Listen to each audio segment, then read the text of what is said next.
Dita ndërkombëtare e personave me aftësi të kufizuara ishte piknisja që mblodhi përfaqësues nga institucionet, universiteti, shoqëria civile, policia dhe mediat në panelin e diskutimit të organizuar nga Drejtoria Komunale e Arsimit në Vushtrri.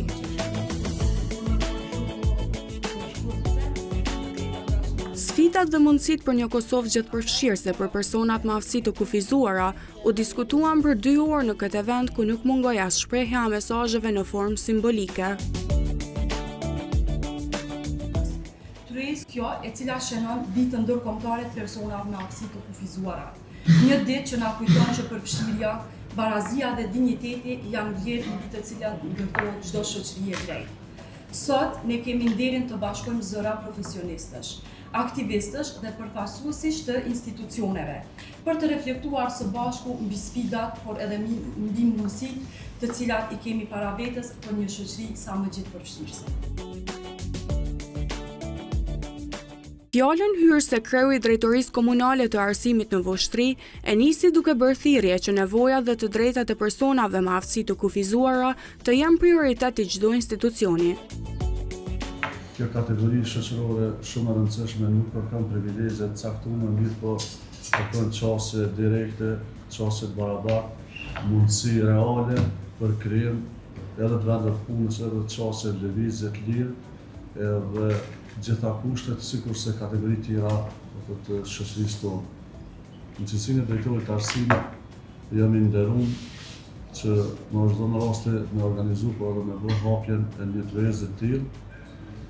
Shpresoj në të ardhme që institucionet do ta tejkalojnë këtë sfidë të madhe duke kriju kushte plotësisht barabarta në të gjitha sferat e jetës për një kategori kaq të rëndësishme të shoqërisë tonë. Teksa u fol për sfidat me të cilat përballen institucionet për të ofruar shërbime për personat me aftësi të kufizuara, u ngrit shqetësimi për një sër problemesh. Sfidat e para janë kostot buxhetore. Nuk janë të mjaftueshme kostot buxhetore që gëzojnë së të familje dhe gëzojnë së ta fëmijë. Komuna edhe institucionet përkryjnë në bazë të kornizat e veta përkryjnë obligimet e veta. Natyrisht na si drejtori se e kep në farë forme jena si lëvizje automatike, me njëherë lëvizëm kur kemi rastet e tilla dhe ndërmjetësojmë me prindër. Por kjo nuk mjafton. Nuk mjafton sepse shpenzimet e tyre janë pak më të mëdha se sa na që I mendojmë. Raporti I nxënësve me mënyrë mbështetës dhe me asistent është jashtëzakonisht jo rehabilitues për ta. Është numri shumë I vogël asistentëve të cilat këto do të rregullohen me një kornizë ligjore tjetër, jo me këtë aktualin që kemi sot. Në komunën e Vushtrrisë kemi 12 asistent, gjë që nuk na mjafton. Dhe jo që komuna nuk don, po korniza ligjore është asaj që pajtova me profesoreshën që do të më tepër të ndërhyjmë edhe tek mësimdhënësit e tjerë që të kemi më tepër një qasje holistike gjithëpërfshirëse. Ndër faktorët ose ndër pengesat që ne hasim është kur ne ofrojmë mbështetje profesionale për fëmijët në shkolla të rregullta, por që mbështetja jonë e qendrës burimore nuk është e mjaftueshme për t'i përmbushur gjitha nevojat dhe kërkesat që ka një klasë, një mësimdhënës, ku në mesin e nxënësve tjerë ka edhe fëmijë me nevoja të veçanta me aftësi të ndryshme mësimore. Pastaj mësues mbështetës, pastaj funksionimi më I mirëfill të ekipës vlerësuese në vlerësimin e të gjithë fëmijëve të cilët nuk kanë vendim për arsimin me nevoja të veçanta, për t'i ofruar mbështetje. Përveç mungesës së stafit, ekzistojnë edhe mungesat e tjera të cilat ne hasim me vështirësi punën tonë, qoftë psikologëve, qoftë pedagogëve nëpër shkolla. Janë disa faktorë të materiale didaktike të përshtatshme për fëmijë me nevoja të veçanta. Ne dimë që në klasa kur kemi nxënës me aftësi ndryshe, përveç metodave dhe strategjive të mësimdhënies që duhet me qenë të përshtatshme, duhet ta kemi edhe një material të përshtatshëm për mësim dhe aktivitete të modifikuara të përshtatura. Si një problem ky që përmendën edhe mundësitë e pakta për punësimin e këtyre personave. Problemi më I madh është fakti I punësimit personave me aftësi të kufizuar. Për arsye se Shumica nuk kanë shkruar në shkollë me edukimin adekuat.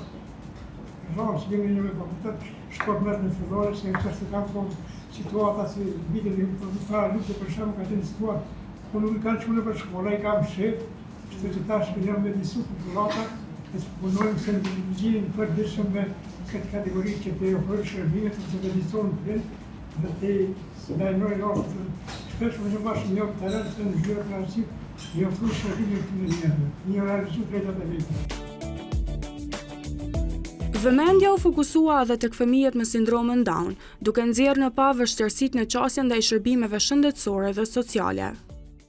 Dhe të rinjet me aftësi të kufizuar intelektuale, edhe aftësi të tjera të kufizuara në Republikën e Kosovës, kanë vështirë qasjen, sidomos në lamit deficitare siç është ergoterapia dhe logopedia, ku vështirësia është sepse shërbimet janë disi të fragmentuara dhe nuk janë me një farë sistemi të qëndrueshëm që e kishim me lehtësu masne edhe për familjet, po sidomos edhe për fëmijët edhe të rinjet që kanë nevojë për marrjen e këtyre shërbimeve. Në këtë pikë kisha dashur me theksu se ndërhyrja e hershme është thelbi i kësaj që secili fëmijë me aftësi të kufizuar kishim mujt me e gjetë dhe me emërri potencialin e tij, edhe kishim theksu se shërbimet në fazën e intervenimit të hershëm nuk janë opsion, ato gjithsesi janë themel për zhvillim dhe pavarësi për fëmijët me aftësi të kufizuara. Rëndësia e mediave për të sjellë ndryshim në shoqëri dhe për t'ju dhënë zë grupeve të marginalizuara u trajtua nga gazetarja Saranda Bujupi Rama. Unë e kam thonë edhe në brenda emisionit tem që media nuk është thjesht me paraqit një realitet. Media mundet me ndiku, me ndryshu një realitet. Nëse na e kemi forcën e ekspozimit të një realiteti, na po ashtu e kemi një forcë shumë të madhe të ndryshimit të atij realiteti.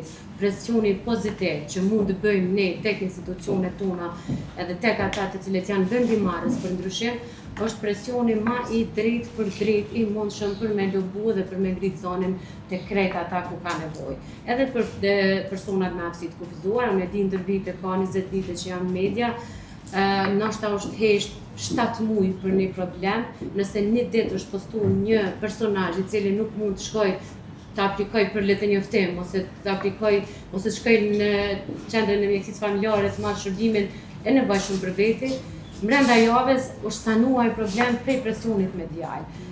Ndoshta shpesh edhe kolegët, edhe unë personalisht edhe kolegët tonë gazetar, kanë nevojë për një presion prej organizatave, prej personave, prej institucioneve që me ngritë sa më shumë zonin.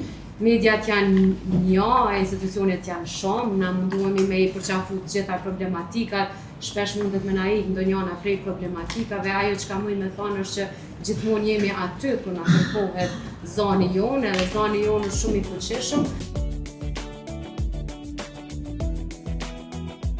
Një shembull se si çdo individ ka mundësinë që përmes veprimeve të vogla të lehtësoj barrierat nëpër të cilat hasin personat me aftësi të kufizuara, u rrëfyen nga pjesëtarët e policisë së Kosovës në këtë ryezë.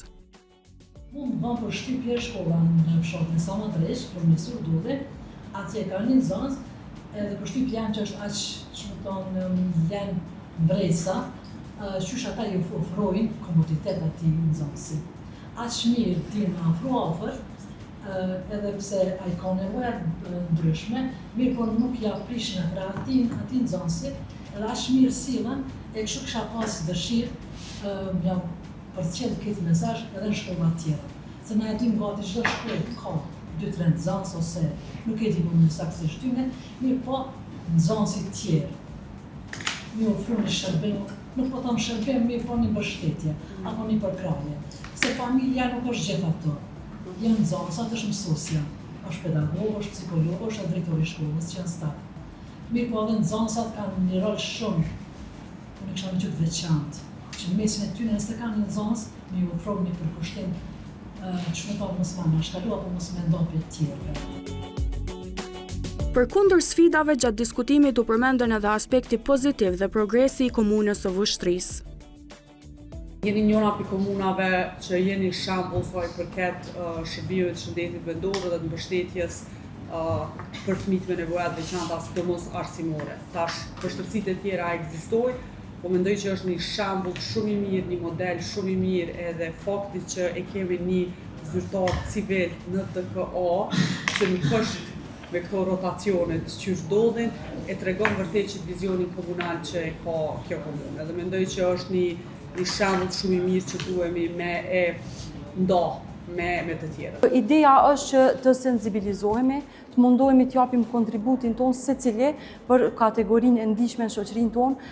Çdo hap i vogël, çdo lëvizje e vogël për dikën nxit shpresë të madhe, besa mund të jetë edhe një leksus, një iniciativë asaj familje, atij personit për të realizuar, domethënë, qëllimet dhe aftësitë duke u bazuar potencialet e secilit fëmijë, secilit person. Secili ka diçka që lullëzën brenda tij, ka një talent veçantë, bëj thirrje nga këto që mos fokusohemi vetëm te mangësitë, secili kemi mangësi, qofshin ato dukshme apo të padukshme, mirë po të fokusohemi te ajo aftësia, potenciali të cilin e kemi. Besoj që secili person mund të jap kontribut për këtë shoqëri tonë në tranzicion. Në përmbyllje të kësaj ngjarje i pari i DKA-s në këtë komunë, apeloj që prindërit të jenë të hapur dhe të raportojnë rastet e fëmijëve me aftësi të kufizuara. Për këtë familje gjithsesi prindët këtyre në veçanti nxënësve ose fëmijëve duhet të pajtohen me faktin që këto janë dhuratë prej krijuesit tonë dhe si të tilla duhet të trajtohen, të mos ndihen të stigmatizuar, ndihen të privilegjuar që një sfidë të tillë vetëm krijuesi mund t'ua bëjë familjeve të tyre.